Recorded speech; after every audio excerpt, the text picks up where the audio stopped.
Hello folks, this is Sam of B Sharp Guitars again, and I have with me a Epiphone Zakk Wylde signature Les Paul custom. This is basically the more budget-friendly version of the Gibson Zakk Wylde signature Les Paul custom.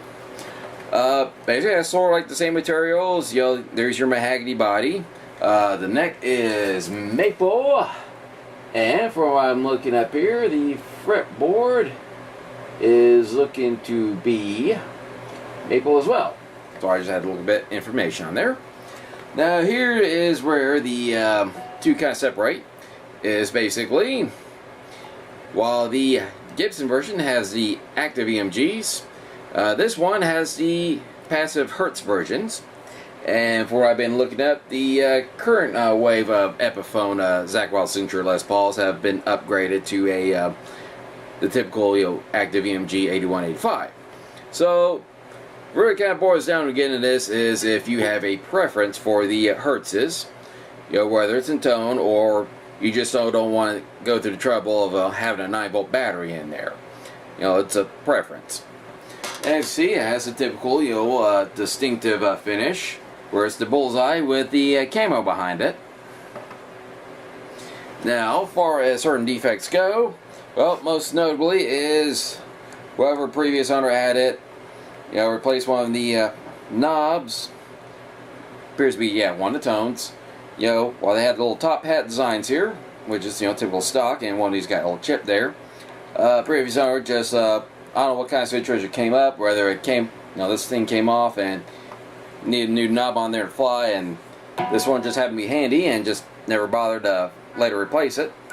So that's there. It still works just fine. There was a sticker back there, and I'm going to go ahead and turn her down. There we go. Right over here, I put some glue gun right off. Still a little bit of residue, but hopefully it'll come off eventually.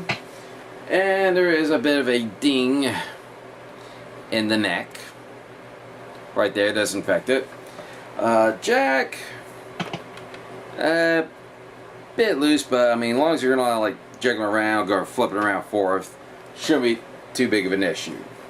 So that's just about it. So overall, pretty decent. I think like I went on several times in my videos, I find a high-end Epiphone like this to actually, be on par with its actual Gibsons. And of course, as mentioned earlier, where the new versions of the Epiphones do have the actual active EMGs, I know there are still people who do have a preference, for the Hertzes. So that's just about it, and I think that's people who rather have a good solid guitar and not deal with the trouble of active pickups. This is probably for you. So that's just about all there is to it. Does come to gig bag. I am Sam of B Sharp Guitars. Over and out.